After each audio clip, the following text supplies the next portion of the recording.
the impact of these resources have not been felt by the ordinary Sierra Leoneans. And this is the problem. So you cannot award, and even international rating, a very competitive rating like the MCC scorecard, is failing the Ministry of Finance on economic performance. So I think go look at the area of health. We still have high infant mortality in the country, and then you are rating a ministry like that. They are struggling to get simple equipment. Free healthcare drugs are hardly, people are finding it difficult to get it, even cost recovery drugs, and there are many issues. So I think in as much as you want to ensure that the performance management, the performance appraiser serve as a motivation to other ministers and so on, or to increase performance level, you also should be very cautious in doing it. As I said, the timing is very poor. We can't be fighting COVID. We can't be in a short hardship and you begin to award ministers. It's like you are provoking the people. Well, now to discuss this issue, among other things, we have been joined in the studio by William Saolamin, who's the Executive Director, Accountability Now. And we're also expecting Thomas Dixon, a media analyst, to join us in the studio. Also in the main studio, we have the Deputy Chief Agriculture Officer at the Ministry of Agriculture, Dr. Ajuba Sharif, who's here to talk on the ministry's policy, the policy shift that will make room for government to hands off the input delivery system and create a safe space for the private sector to fill in the gap. Well, gentlemen, good morning. Thanks for joining us. Good morning, and thanks for having me. William, would start off with you. First off, what's your impression on the ministerial award yesterday? Yeah, first of all, it's a good initiative. It gives motivation for people to actually be able to provide more services for our people. It will help people to double up their step to ensure that those who have received maintain their position or maybe climb another step. But the question people are asking, what has been the parameter in terms of getting those ministries first, second, and third? Because from my research and meeting with the common man, they are saying having such an initiative, you must come in with people coming from an independent background. You can come in with maybe somebody coming from international, you're having somebody from maybe the university, and somebody representing maybe the councils. You have somebody diverse, opinion, who can now work as a committee member, make their recommendations, and then present to His Excellency the President. Otherwise, if the office of the Chief Minister is coming out with a report like that, you know, people will say maybe there is some amount of biasness or not the rest of it. And whatever we may say, these are human beings. Being a Chief Minister, he must have some ministers in his good book that will say, no, I favor this minister. So for that particular office to be able to come out with something very genuine, very transparent, and very open, we were expecting to see people coming out saying these are the committee members that were appointed by that office to carry out this particular activities, you know, William, having criteria and all the rest of it. William, in the absence of that explanation, which could come or couldn't, you never know, in the absence of that explanation as to the committee that got to the decision, the criteria that was laid down and all of it, with the individuals, the ministries that were awarded yesterday, do you have a question mark? Well, for the Minister of Information, of course, the Ministry of Finance, that ministry is working with every other MDAs. It has something to do with every MDA. So it's a very key ministry that whether you are performing or you're not performing, people will definitely recognize you because you touch individuals in all of the MDAs, you touch the ministers of all of the MDAs, even the office of the president. If you don't release money as a Minister of Finance, the office of the president will not be able to function well, you know. So for me, in fact, the office of the Minister of Finance should have not been part of the award, because every MDA touches the office, the Ministry of Finance. You talk about the bank governor, you talk about agriculture, wherever you go. If you are procuring tractor, there is no way you can procure tractors without linking with the Ministry of Finance. If you want to provide learning materials, you cannot buy learning materials if you don't touch the Ministry of Finance. So what we are saying here is, people are now asking, what do you have to say about the Minister of Information, who has been all over the place talking about ICT, rebranding some institutions that have to do with his ministry. All right, but some people... What do you have to talk about the Ministry of Tourism, the Ministry of Agriculture? Just now people are talking about 400 tractors and some other implements. And this is a bread and butter ministry, the Ministry of Agriculture. Very soon, we've seen the youth employment, the Ministry of Youth, So for that office to be able to have more kudos or whatever to that particular department, the office of the Chief Minister, he should have, set up an independent committee to do the job and then report. Okay, for the Ministry of Finance, some people will argue that, as you earlier said, Ministry of Finance work with every other ministry, every other MDA. But so they were able, even during the COVID pandemic, they were able to stabilize the economy to some extent. So don't you think because of that one reason they deserve this award? Well, it should not be just one reason. We have so because taking into consideration that some big countries almost crashed, the economies almost crashed during the COVID. And Sierra Leone, with our very, very, well, for lack of a better word, poor economy or economic system, were able to survive to some extent, and people can still have food to eat. The economy is still running on well. I agree with what you're saying, madam. What I'm saying here, the Ministry of Finance is so key for me, even more than the Office of the Chief Minister. Okay. That ministry is doing so much. As I said earlier on, that particular ministry, I believe what they are doing so much that they should have been, out of the race, in fact. Like, I know they are doing a lot of job and they are working with almost all MDAs. For me, that ministry is even performing more than the Office of the Chief Minister that is actually giving this award. For me, much is not done in the Office of the Chief Minister, because you cannot see him all over the place. That office is supposed to be there for them to be able to monitor all what other MDAs are doing, but we are not seeing much. And definitely, wherever a particular minister goes and make a policy statement, journalists will be there and will see things on air. But we are not seeing much of that. The initiative is good, but you definitely have to set up an independent committee to take care of the entire organization of this particular award, because it will motivate people. Those who are at the back will say, no, tomorrow I want to be for this is the year of delivery, this 2021. So we are expecting ministries, agencies, and departments to actually step up. So starting with this particular initiative for 2020, because they are ordered for 2020, you understand?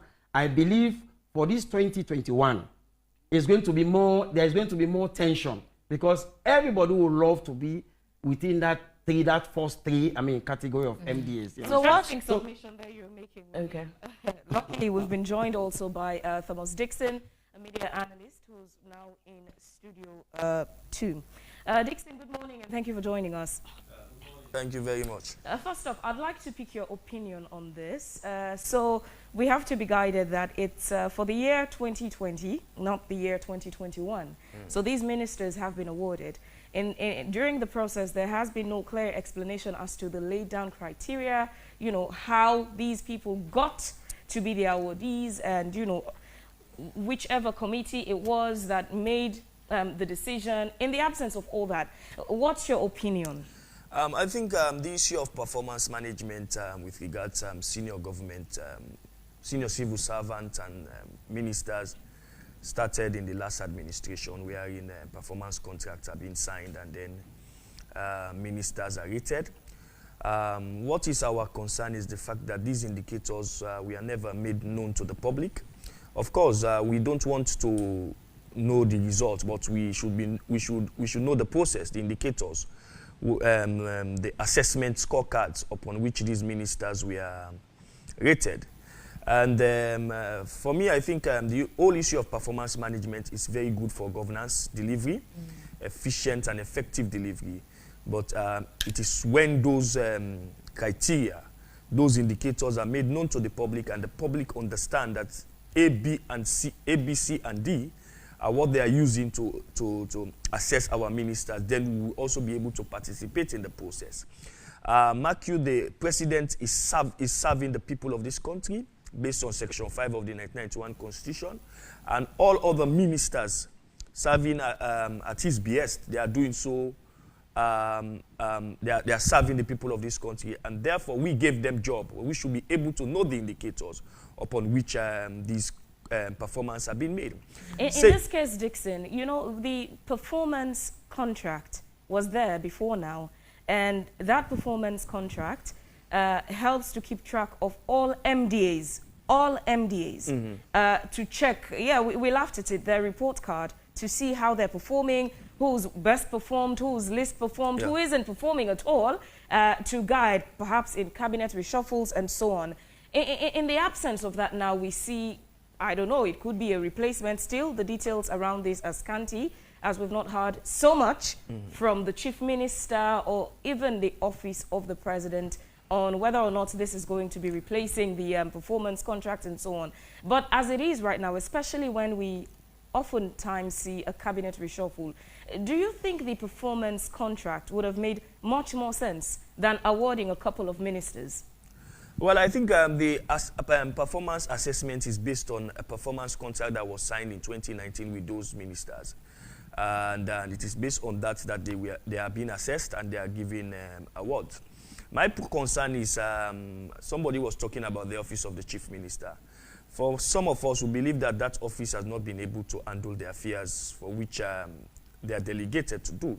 In fact, that was my first post yesterday on social media when I heard that ministers are going to be awarded for performance. Because if you have a non-performer awarding people that are deemed as performers, then there is some problem there. For me, I think we don't understand the role of the chief minister. It has not, he himself has not come out to explain to the people about his role. I believe his role should be more of coordinating to ensure effectiveness and efficiency in governance. But we are not seeing that. Even attempt by the chief minister's office to handle situation will normally end up in chaos, like the Peace Commission bill, which was taken to Parliament. We saw the opposition working out. So the question of who assesses the assessor is another critical point. Coming to the people that are being assessed, and we see the Ministry of Finance being assessed. And in the speech of His Excellency the President, he mentioned MCC, Millennium Challenge Corporation, about 6 times. And in the Millennium Challenge Corporation scorecard, this ministry failed woefully, the Ministry of Finance. So I want to put 1 and 2 together as to how they came about the conclusion of awarding the Ministry of Finance as one of the best ministries. Let me go to the 2020 MCC scorecard, and for people to know that Sierra Leone performed abysmally on economic regulation, on fiscal policy, and so on and so forth. So we have to move from awarding friends to look at people that are performing. What I saw yesterday is the fact that friends were being awarded and people, that is the reason you see the outburst on social media when this award came out. And the people are also questioning the timing of the award. At a time when people are suffering, at a time when we are fighting COVID, you are awarding ministers. So I think they have to, somebody has to tell the president that the people are not happy with those people who are awarded. So who are? So Dixon, sorry, I may have to come in there. So you're saying that most people are not happy about this award. Yeah. Who are some of these ministries that you think, well, deserved this award? Well, I don't think it's for me to come here and say these ministries and this ministry deserve the award. We've seen that in the wisdom of the president, he has awarded people he deemed best performers.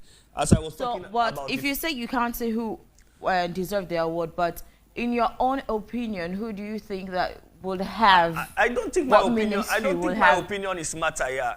The reason why I'm picking the Ministry of Finance The minister himself, Jacob Jusuf Safar, said, Economic 101, the effects of a good economy is reflected in the cookery plate, in the fried rubber. So if that is not impacting on the daily lives of Sierra Leonean, and then you award short ministry as best performer, then you begin to question what is the award for. As I was talking about economic freedom, fiscal policy, the MCC, we scored abysmally 4%. Inflation, 16.9%. Regulatory quality, 42%. So we are not making progress. Why keep on awarding a ministry that is not making progress? This ministry is supposed to be the bread and butter ministry. It's supposed to be a ministry that should be able to ensure that it's not all about talks, it's about Sierra Leonean feeling the impact of the economy. But look around you, the impact of the economy is so crunching. The impact of the economy on the people of Sierra Leone is nothing to write home about. Coming to Ministry of Health, we all had what happened at Durin Hospital. We are in oxygen. Simple oxygen is not available for children. Forget about that. There are reports about mishaps, professional mishaps at the military hospital, 34 military hospital. So I wonder, what are they saying? What are we trying to say? And people are even confused because at first it was the Ministry of Environment that was labeled as the ministry that came first, and then later we saw people finance. So we are a little bit confused. The state needs to explain to the people the processes, the procedures, how comes this particular ministry came first. And they said, NACOVAC, yes, we were able to handle the corona in a very, very much good manner as compared to other parts of the world. But there are issues with handling the finances of corona, as was stated in the COVID-19 real-time report, audit report. So there are issues that are coming up, and I think that is why I said this award is not timely. Okay, from that, come back to you, Mr. Lamin. You heard what Dixon said. What do you have to say about the other ministries that were given the award? Do you think that they actually do deserve these awards, or do you think there are other ministries that will have done better, and should have gotten these awards? In the first place, the timeliness of the award is my own personal problem. Okay. You know, I was expecting that maybe this 2021 should be in the first,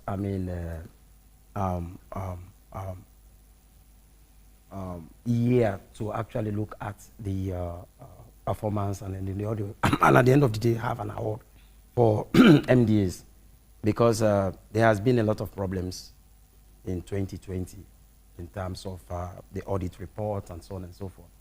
Like the COVID-19 Secretariat, you saw the Auditor General's report.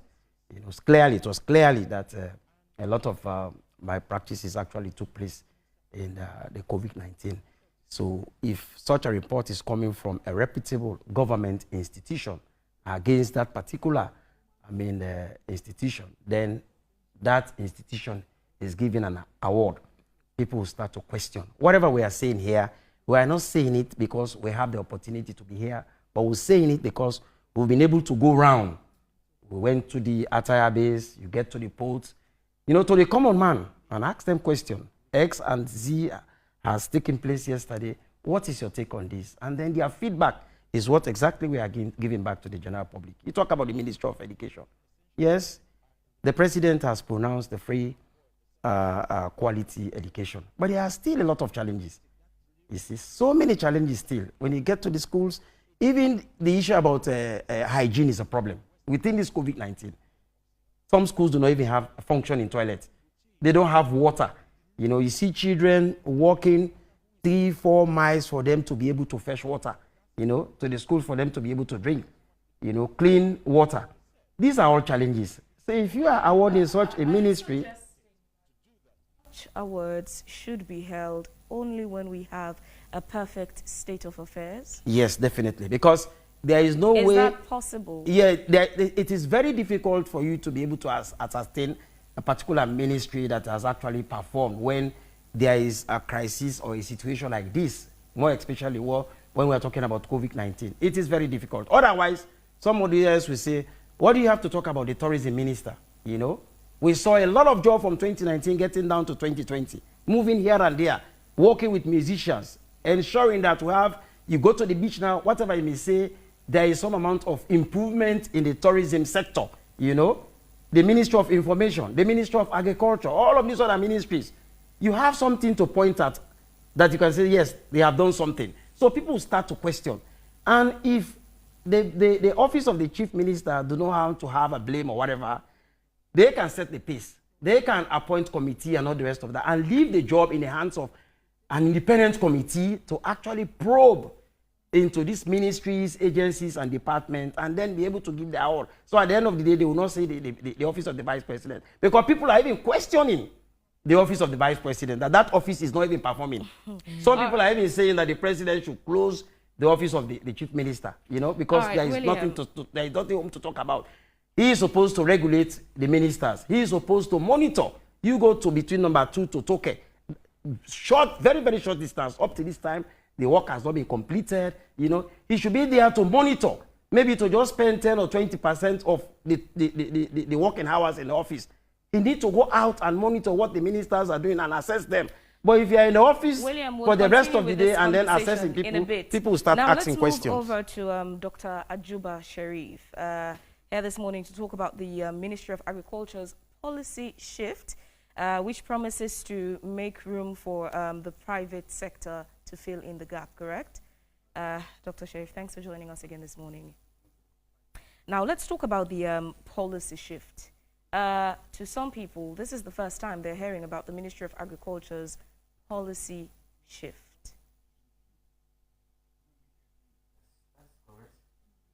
Over the period, we have a lot of policies, and then we have implemented a lot of policies.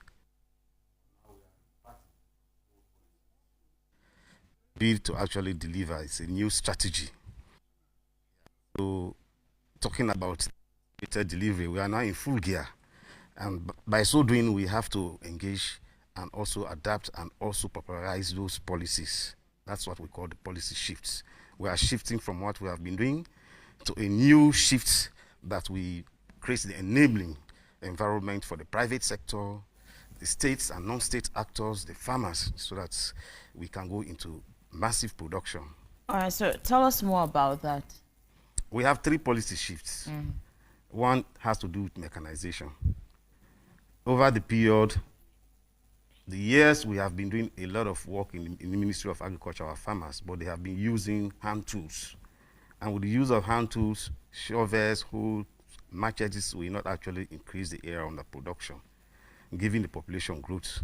So what has happened, we have seen that if we go to mechanization, with the comparative advantage we have in terms of ecology in the country, and the climate will be able to expand our production and productivity.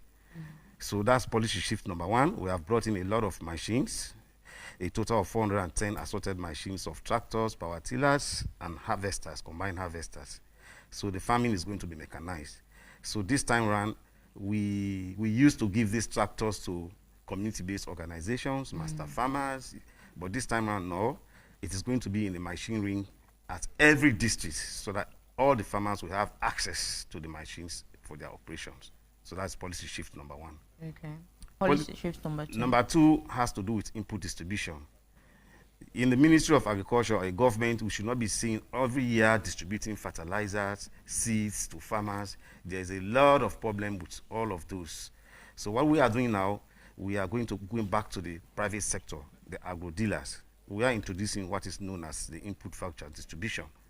We issue vouchers with subsidies to farmers. They go to agro dealers. For example, you buy your fertilizers, you buy your farm tools, instead of coming to the Ministry of Agriculture to government for government to give you seeds, to give you fertilizers. So we are no longer going to do that from the household. We used to give inputs at household level. So it's going to be a voucher system. Okay, and 3? Policy number 3 is financing. Over the period, agricultural financing, over the period, we have been doing what is known as Financial Services Association, community banks, etc., so that the farmers will have access to credit. But now we are shifting from that one. We are now encouraging proper financing, agricultural financing through a banking system.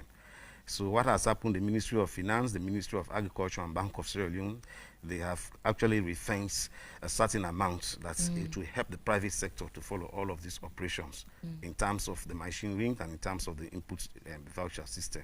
Okay, let's go back to policy shift number 1, which is, you said the mechanized farming, wherein the tractors will be given to private sectors to be used.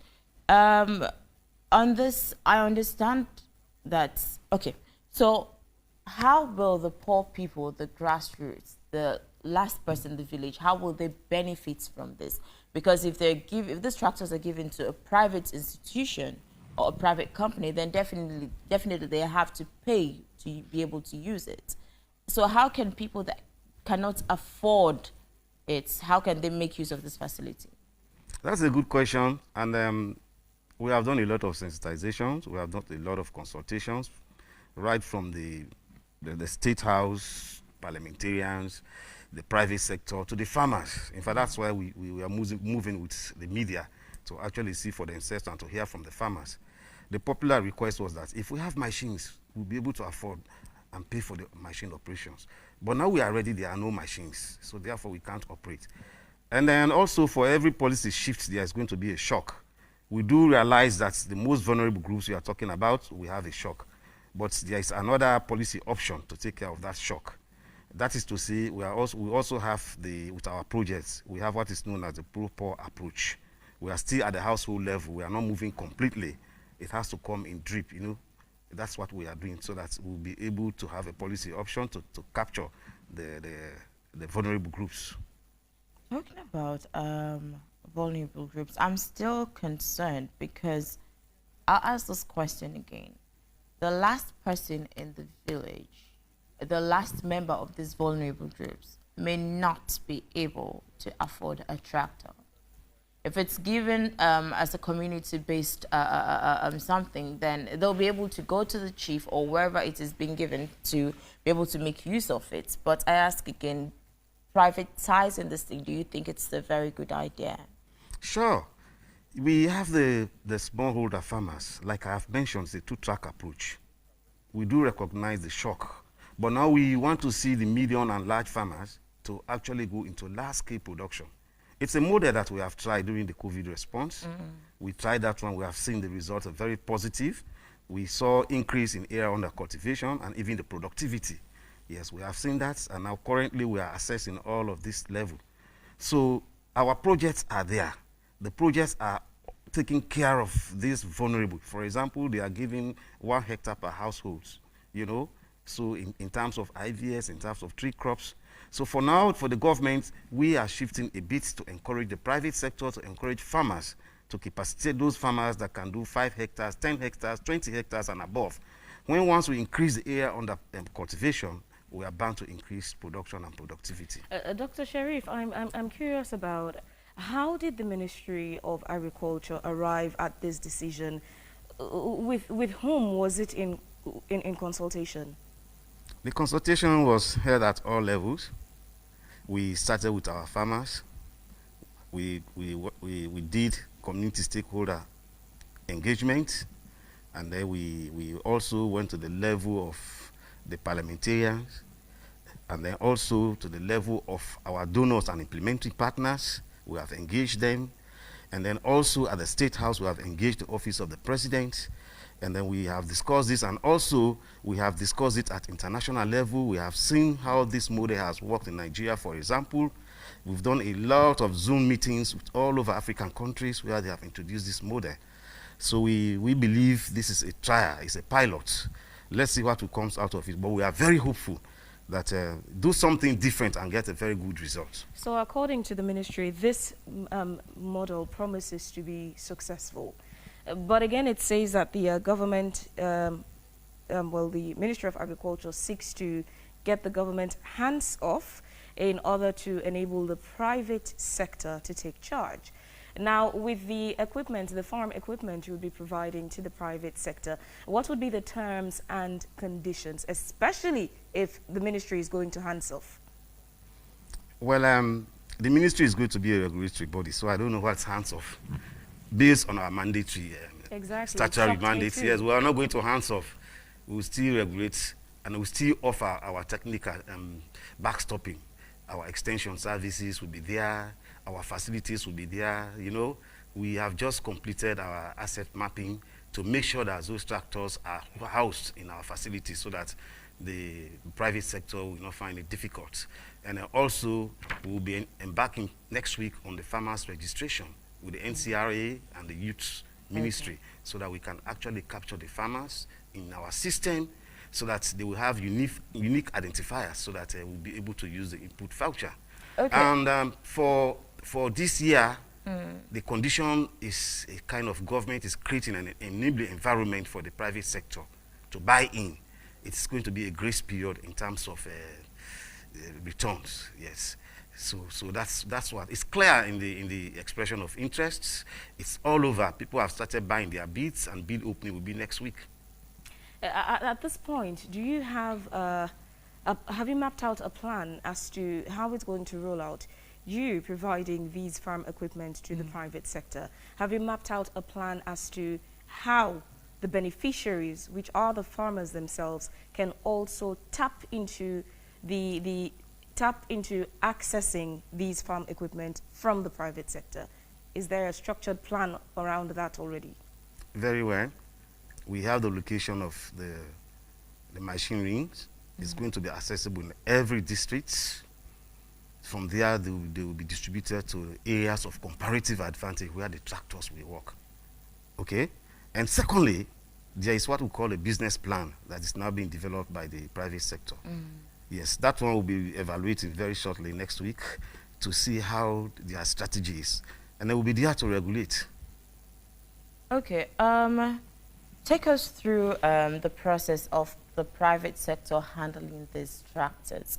Does it mean that these tractors will be sold to them or be given to them on loan, or just explain how it's going to happen? How does the private sector come in to handling government's property in order for local farmers to benefit from it? Well, there is going to be a contract between us as government and the private sector. Okay. The conditions are well spelled out there. There are still discussions around that. Like my colleague was saying, when it's sent to the public, we are now receiving feedback. And as we are receiving feedbacks, we are working on the feedbacks of the farmers, the local people, you know, the common men. We are now working on those feedbacks. But then, for us, the government is going to create an enabling environment. The government is not going to make profits. That's not the desire of the government. It's service delivery. Okay, so for the first year, it's going to be a grace period, but it will be on loans, very soft loan. And also, government is going to create an enabling environment wherein they will have access to credit. This money will be there for them, for the operations of the machines and maintenance of the machines. Okay, all right. So how do you think this will impact the agriculture sector, taking into consideration, I'm still on this part, wherein both of us know, well, most people know that most of the local farmers may not have access to this facility. How do you think this will impact the agriculture sector? I am very much sure that it will impact positively, because the local farmers we are talking about, there's something we call a spillover effect. Okay. There's going to be a spillover effect. There's going to be job creation. There's going to be wealth distribution. We're only talking about the tractor, but there's going to be employment. Okay? There's going to be wealth distribution. So what about Mami Yebu that has a farm behind Kabbalah that has this very big vast of land that cannot access the tractor? What of Pasoyi that is in one small local village that doesn't even know about these things but still want to use the tractor, and he's not part of any organization, and he's just a local farmer trying to make ends meet? How will people like this be able to access the use of these tractors? Maybe those they will refer to them as isolated cases. But I want to assure you that last year we have gone around all the districts. We have engaged the paramount chiefs, the local authorities, with their farmers. They have gone back to sensitize their people about these policy shifts. And I'm very much sure that everybody will have access. Accessibility means the tractor is there. If you want to use it, you get at it. What we are now appealing to our people, like me and you, we all have districts. We have to go back to our people to ensure, to help them to use this facility. But this comes down to the private sector itself. What's going to be the criteria to determine which business gets some of these equipment? What's going to be the criteria? How do you select? The criteria is clearly stated in the expression of interest. It's public. It's not public consumption, okay? But I mean, to assure you that we are not missing out, we will look at your track records. You have been engaged in this kind of activities, okay? Providing services to farmers. You have the capacity to actually manage the fleet. Over the period, when you give tractors to farmer-based organizations, when there's a breakage, a whole tractor will wreck for the whole season, just because of one part or so. But this time round, we are going to assess whether you company or the private sector will be able to do your services. And let me tell you, there are even private people that have private tractors that we rented in the last COVID response. We paid them for this kind of activities. So these are the kind of people who are coming up. Okay, so earlier you said governments will also be helping out in like servicing the tractors, helping these private sectors out. Is there any like stipulated budgets for this initiative? Come again? Is there any budgets made for this initiative? Because earlier you were saying the ministry or well governments will come in to help some of these private sectors, especially for loans and stuff, okay. especially when it comes to servicing or maintaining these tractors. Is there any stipulated budget for this initiative? The Ministry of Finance, the Ministry of Agriculture, and Bank of Sierra Leone, we are all in this very strong. Yes, there has been resources now, but then there are discussions around the amount. Okay, so that the farmers, the service providers, we have access to this finance. And also at the farmers level, I've told you, we have the farmers finance associations, the services, we also have the Apex Bank, the community banks. All of these activities will be functioning. It's not just a one-stop way we are going. Dr. Sheriff, is there a deliberate stipulation so as to ensure that even though, yes, it's going through the private sector, every district gets an equal representation at the distribution of these farm tools to the private sector? No. The distribution and the selection of the machines are based on the comparative advantage. So what happens if, for example, one district gets so many businesses that are qualified to apply and be granted, and then there's another district who perhaps doesn't even get a single representative? How do you balance the scale then to ensure that these farm equipments go across the country? It's already going across the country. We have already said this one will go to this area. Let me tell you one of the conditions. Yeah, that's why I asked. Is there a deliberate part of that policy that would ensure that every district at least gets a representation in the private sector that can also enable them to have access to these equipment? Sure, why not? In fact, the early signal we are getting is that if you look at the people coming to buy the beads, all districts are represented. Okay, so what's and then besides, in addition, we have a flagship program, that is rice. So in the food economy zone of this country, there are rice bowls districts. In those districts, you will see they will get more tractors, more than the other districts. It's not based on any favoritism. It's purely based on the comparative advantage in terms of ecology. So what's the distribution process going to be like across the country? As you're saying, the government is trying to ensure that every district will be able to benefit from these tractors. So what's the distribution process going to be like? Oh, the distribution process is like if you go to our... Dr. Sheriff, just in a moment, please remember that question. Hold your thoughts on that. It's 9 o'clock.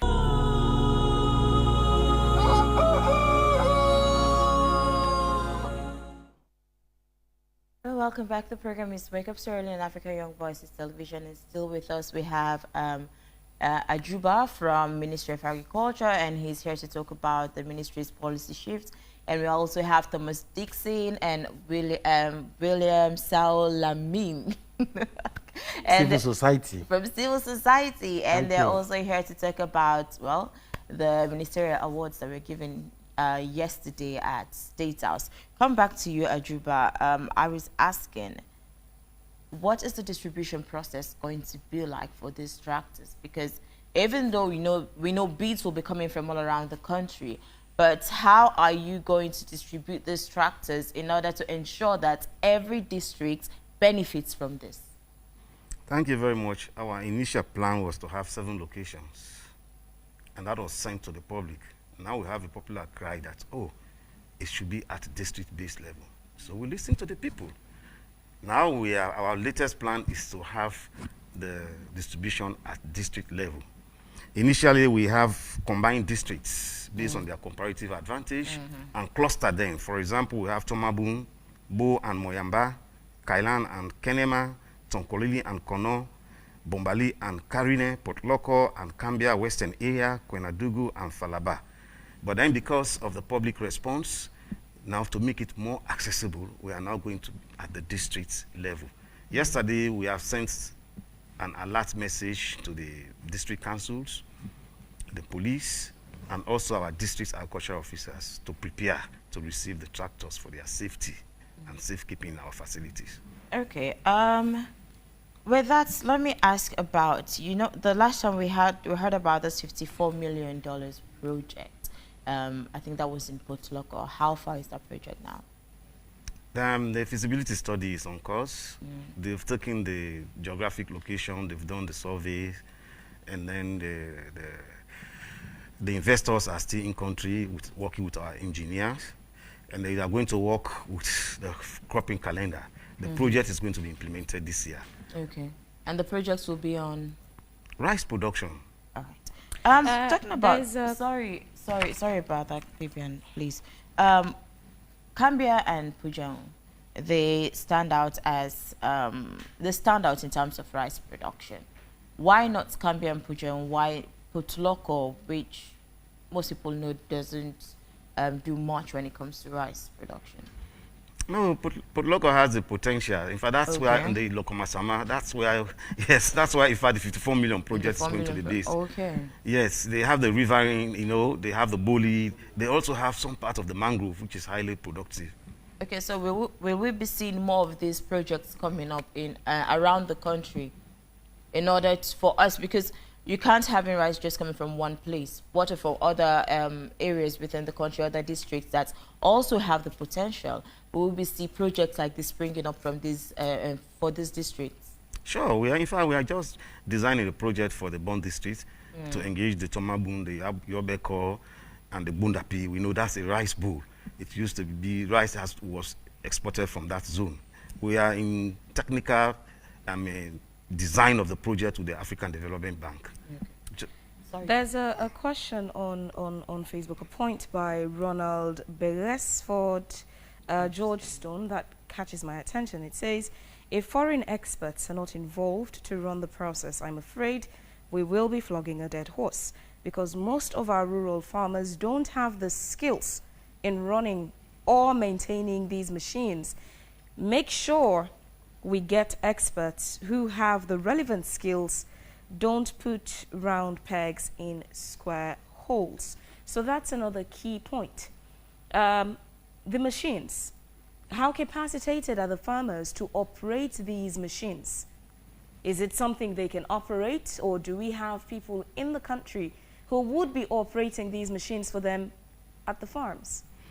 Thank you very much. And it's going to be a kind of hybrid approach. And let me tell you, tractor operation is not new in this country.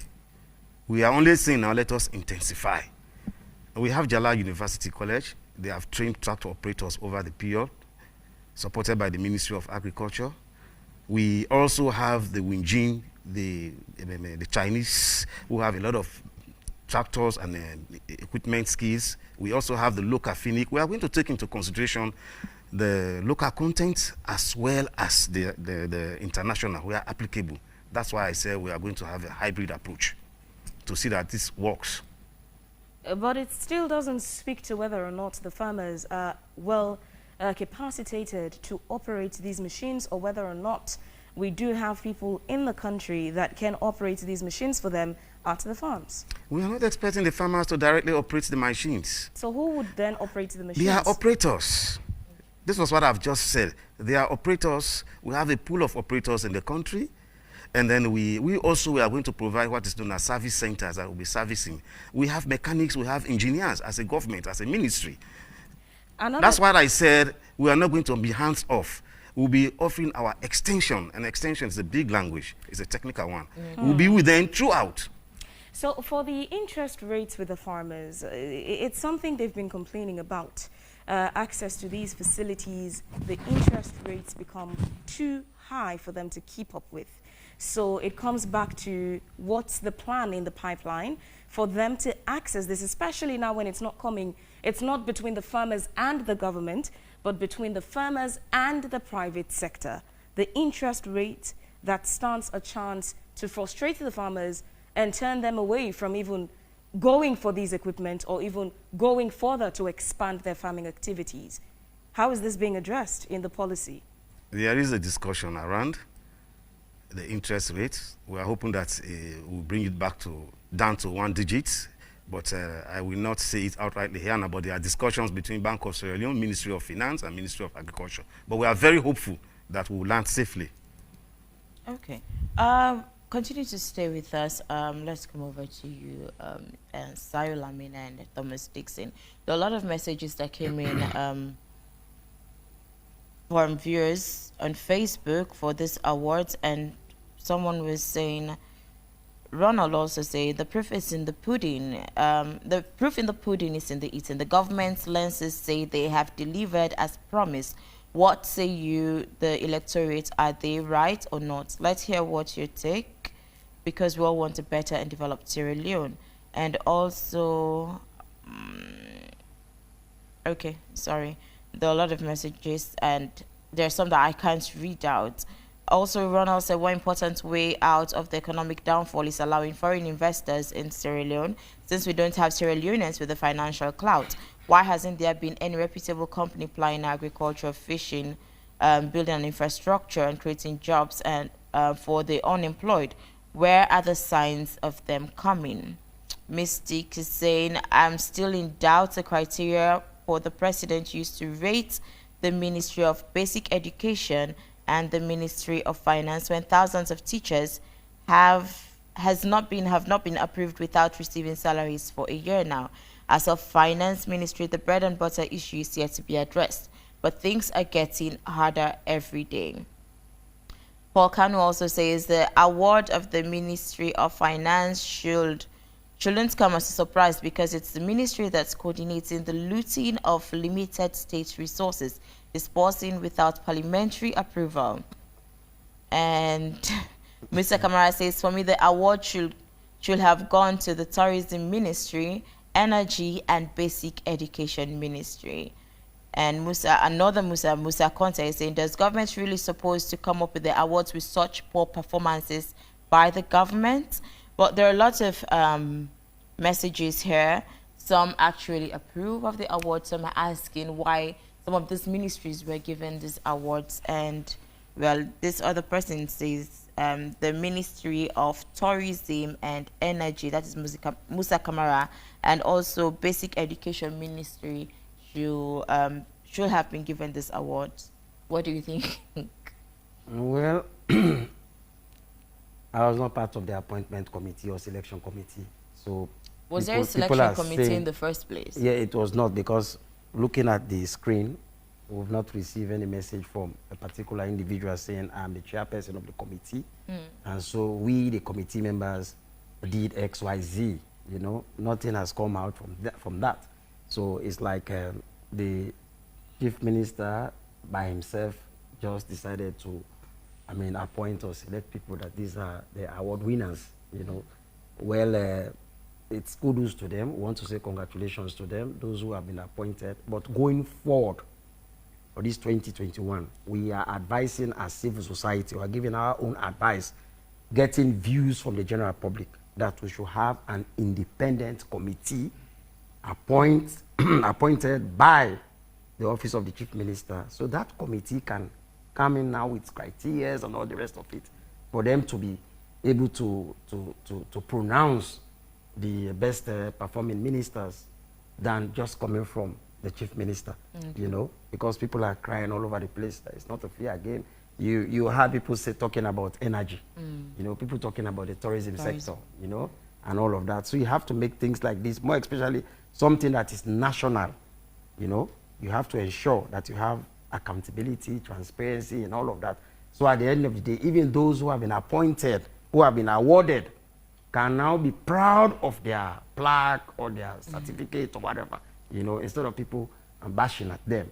So by and large, I want to say congratulations to them. But going further for 2021, we want to see something very transparent and accountable. So at the end of the day, there will be credibility and everything. So that cue for 2021, I'll take it to you, Thomas Dixon. The discussion on how much audience the government gives to the public is still a debate. You would have those who would tell you it's a listening government. You would have those who would say the government doesn't listen. So that's still an ongoing debate. But the president himself says it's a year of delivery. Well, we've been trying to get the delivery since 2020. Now we're in 2021. How best do you think, first, as the public, we can be able to capture the government's attention in a way that they really get to pay attention to the areas where really needs a lot of work, and B, the president as well, capturing the moments of his ministers, the MDAs around him, because we see cabinet reshuffles, but then sometimes it's just, we're going round in circles. So Olayinka can come from being Minister of Fisheries to going next tomorrow to Minister of Mines. It's just we're recycling. How do we capture the government's attention? So indeed, it becomes a year of delivery. Well, I think if the president promised that he's going to deliver in a particular year and fail to deliver in that year, it is our duty as members of the public to point out, to voice out areas we believe he has not delivered on. And by doing that, we'll get the attention of the president. Coming back to the issue of performance appraisal, I don't think there should be sort of an independent institution to. It has never happened anywhere before in the area of performance management. I think there should be experts. They might want to co-opt one or two people, but I think to be fair with the office of the chief minister, in the office of the chief minister, there is a particular department dealing with performance management and performance appraisal. What they could probably do is to bring in one or two, co-opt one or two professionals in doing the review. By the text messages, you will note that the people of this country, they are not satisfied with the awards that have been given. It is not commensurate to what is happening in the ground. I think, as I said earlier, we must not be giving awards just because of affinity or familiarity. People should really deserve the awards, especially when you're awarding things that the people has to feel. Like, for instance, you award the economy. If the economy is not good, the people will know. There's no two ways about it. If the economy is good, the people will know. So you don't just don't go and award. Yes, we know that we note that there have been some resource mobilization in this COVID period by the Ministry of Finance, which is great on their part. But over and above, the impact of these resources have not been felt by the ordinary Sierra Leoneans. And this is the problem. So you cannot award, and even international rating, a very competitive rating like the MCC scorecard, is failing the Ministry of Finance on economic performance. So I think go look at the area of health. We still have high infant mortality in the country, and then you are rating a ministry like that. They are struggling to get simple equipment. Free healthcare drugs are hardly, people are finding it difficult to get it, even cost recovery drugs, and there are many issues. So I think in as much as you want to ensure that the performance management, the performance appraisal serve as a motivation to other ministers and so on, or to increase performance level, you also should be very cautious in doing it. As I said, the timing is very poor. We can't be fighting COVID. We can't be in a short hardship, and you begin to award ministers. It's like you are provoking the people. And the people, they would have to award you at the end of the day by 2023. That is the big award. Okay. They would have to award you. So if you keep on awarding yourself, the ultimate award is coming. All right. So Dixon, as we round up now, you said the award came at a very poor time, had a very poor timing, and also better evaluation should have been done before the awards be given. What would be your final submission, especially on these awards? I think performance management is very good in public service, not only in public service, in the workplace. That increase productivity and effective delivery. But I believe it should be done in a fair manner, and especially when you are doing performance for government. The people who employed the president, who gave the president's job, should be aware of the indicators, the criteria upon which we are doing this performance. But we should not just wake up one morning and begin to see that the Ministry of Finance is being awarded, when the minister himself has earlier told us about economic 101, which is the economy, the goodness, or how good the economy is reflected in the cookery plates and in the bread and butter. So if that is not happening, then I don't think the ministry deserves that award. Okay, thank you for joining us in the program, Dixon. William? Yeah, I think more needs to be done, more especially in the area of bread and butter. You know, people are really not happy. It's hard now you buy cookery even 5,000 euros and your stomach is filled. It's very difficult. You have to buy maybe 10,000. I'm referring to those local cookery shops. Because getting to those higher restaurants, you talk about 50, 60,000 euros per plate, which is too much. So for us to achieve the bread and butter and for us to celebrate the award, we need to have the food on the table. And that one has to be a collaborative effort. The ministries have to work with the Ministry of Agriculture if we are to succeed in the bread and butter. To me, the Ministry of Agriculture is also very, very key in all of this. So the ministry is in the right direction at this particular moment, the Ministry of Agriculture. We hope and pray that the Ministry of Finance will provide the adequate resources, and we want to see our young men, using these tractors instead of Okadas in the cities. We want to see them going back to the communities at chiefdom level, doing farming. We want to see our prisoners. Years back, we are coming from the provinces. Years back, we see prisoners in the farms doing farm work. And at the end of the day, they will have portion of the whatever dividend that is given to the government, you know. They have family members. So we want to see all of these things instead of importing rice day and night and all of that. So 2021, as His Excellency have said, is a year of delivery. We want to see this delivery, from every sector, because every sector at this particular moment is important. You get to the water sector, to road, to education, to tourism, everywhere you go now is important. So we want to see everybody, stepping up for 2021. So at the end of the day, and we'll have the award. People now, have more effort. They have to put more effort for them to be able to be within the first three. Maybe by 2021, at the end of 2021, we'll now be having the first five. Maybe the number is going to increase. Okay. Because having all of these ministries, so much ministry, just having three, for me, is not enough. Maybe we'll have the first 5 ministries by the end of this year to be given award. And we want to see the involvement from the ordinary men. We want to see people coming from another sector being part of the committee. So there will be accountability, there will be transparency, and people have confidence in the process. Okay. Well, thank you so much for joining us in the program, Ajuba and William and also Thomas. Thanks so much for being part of the program. The program you're watching this week of Sierra Leone Africa Young Voices Television.